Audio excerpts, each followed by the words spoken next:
Yo guys, it's Jason here back from Mr. Jason O'Hara, and today I'm giving you 5 tips to get the same look as Brandon Woelfel neon photography. Stay tuned.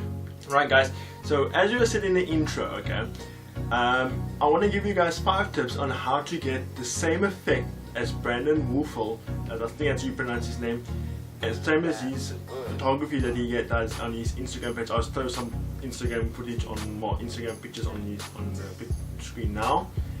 Yeah, this is what this guy can do, and to be honest, it's pretty good. I actually enjoy it. It's amazing actually to see another guy taking this, what I use on a daily basis, this camera, and doing something amazing like that. Like, people use full-blown film studios, photographic studios with lots of lighting to make the subject of a picture look awesome. But this guy's doing it with one light, a neon light that he can't even control that. That's what's amazing about it. And today, as I said, I'm giving you 5 tips on how to achieve the same effect. Tip number 1, alright, look for ambient light. Another word for this is something that you can't change, like what he does on a daily basis. Let me just put this camera down.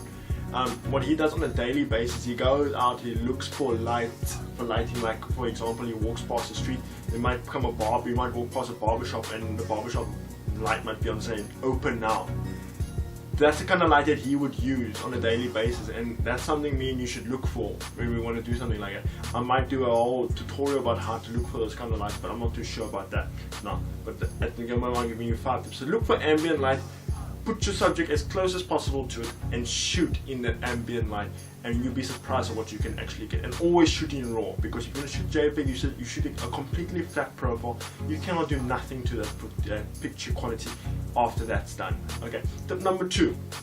Alright, use what he does on, I've watched a few of his YouTube videos. He's got a YouTube channel, I'll link it down below, and this time I actually will link it down below, because it's awesome. He's got a few tips, well not tips, but he's got a few objects that he uses on all his photo shoots that he has. Whether it be a prism, there's little glass prisms, you can buy them on Amazon or wherever. If you go to a scratch patch where they sell all those gemstones, you could probably buy it there also, but it's obviously be a bit more expensive. But anyway, you can get them on Amazon for like their little glass spheres, whatever you want to do it. And he's got a bunch of these things, and he just holds it up to it, especially with a low aperture lens. That's something you're going to need also. Like, you can't do this, I don't think you can do this on a f3.5. I think 3.5 is going to be your max f-stop, where you can mimic the same effect. After that you're going to be like, bleh, but obviously your focal length will determine that. Anyway, besides the point, again, off topic. He has his objects with him where it's actually either you'll have a CD, that's how he gets that rainbow effects in people's faces, in his pictures when he's taking portraits, or he's taking just street photography in general.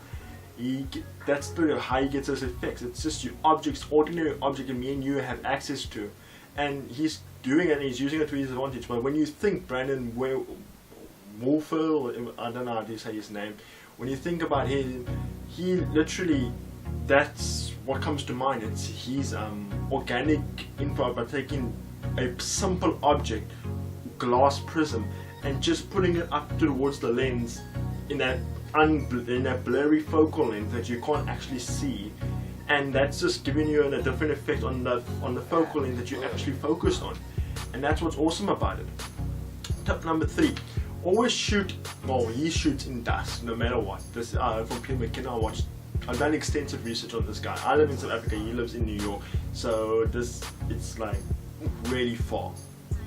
Okay, he shoots at dusk. I've watched his videos, I watched Peter McKinnon's video on Brandon, and they both say that they always, Peter McKinnon says Brandon shoots in dusk, and that's about it, because that's when those nice blue lights, I think that was what they call it, the twilight era.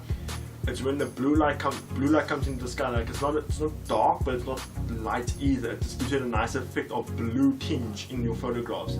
And I almost want to say Brandon tries to mimic the style of old film photography, because that back in the day when you used to shoot film, that you used to get a similar effect to that. But he's obviously killing it with whatever he's doing, because his pictures are awesome. So all shooting does, that's what he uses, and that's what I can give you a tip of how to achieve the same look in the neon photography. Tip number 4, I think we're on number 4 now, right? Tip number 4, learn to pose people. That's it, plain and simple. Some photographers don't like to say, oh, you might stand there, do this, do that. But learn how to pose them. And if you're not comfortable posing them, then do yourself a favor and at least move around. Because otherwise, you're going to shoot 50 pictures of the same model, for example, and it's going to be that specific angle. Tilt your camera, portrait vertical, have it horizontal, have it at an angle like this. Get a low down shot, get a high shot. Do something like that. It will make your pictures look different. It will give you a variety to choose from when you're doing the post-production, and also it will help him or help you as a photographer decide on which picture you actually want to post to your Instagram. Because all of them, remember this is all, street photography is not generally a paid source of income. Most photographers just do street photography because they feel like having some fun. It's an awesome type of photography to do. But Brandon, he's making a killer income from that because that's what majority of his clients want, because he's developed that style.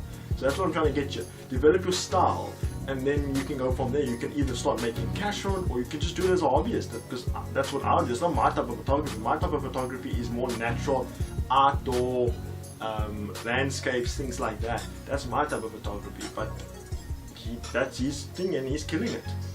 Tip number 5, the last tip. Okay, the way he does this, well, coming back onto that film thing, when I used to shoot film, you used to underexpose the picture, and then you could develop it slightly longer in the chemical process, and then that would give you the same effect of it being not overexposed, but exposed perfectly. What he does, and this is what Peter McKinnon said, he underexposes his picture by, I think, 2 stops. And then that's where you can keep the low ISO. So remember, the lower the ISO, the sharper your image is going to come. Back in the film that you had, I think it was 200 ISO, and then you had 100 ISO film. Nowadays you get 400, 800, whatever, you get all the ISOs up. But back then, when you had 12 exposure film, you only had 100. Sometimes you only had 50. And that was what made the pictures awesome, because it's free to do that. You don't have to worry about having to spend money on equipment to get the low same image quality as what you were going to get on a film camera. And Brandon is doing it and he's killing it. So that's my 5 tips, guys. Tip number 1 was to look for ambient light, look for a source, put your model in front of it, use that. Tip number 2, use an object in the blurry part of the focal length, in the focal plane, and just shove it slightly in front of the lens. You'll get an awesome look from that. Tip number 3, it was shooting at dusk or in the early morning. Maybe you could do it even evening time. Same scenarios, like in the evening you'll probably get a bit more, because of the sunset, you'll probably get a bit more of an orange tinge to your pictures, which might be an awesome look that you might be going for. Tip number 4 was posing. If you're not the model, it's you. You're gonna keep moving, you keep active, you get a different perspective on things. And tip number 5 was shooting it and underexposing the picture and shooting it and that accomplishing the low ISO. But anyway, guys, thank you guys for watching. My video was not so much informative as Peter McKinnon, because he actually went and enjoyed a day with Brandon. So I would love to do that, but as I said, I live in South Africa. So anyways, I'm going to link Peter McKinnon's video down below, as well as his channel, as well as Brandon's channel, and as well as Brandon's tips on his Instagram and wherever else he posts. So I'm going to link all that in the description below. And if you guys like this kind of videos, give me a thumbs up even, or hit the subscribe button, put the bell notifications on it, and I'll see you guys in the next one. Peace, and I'll see you guys soon. Adios.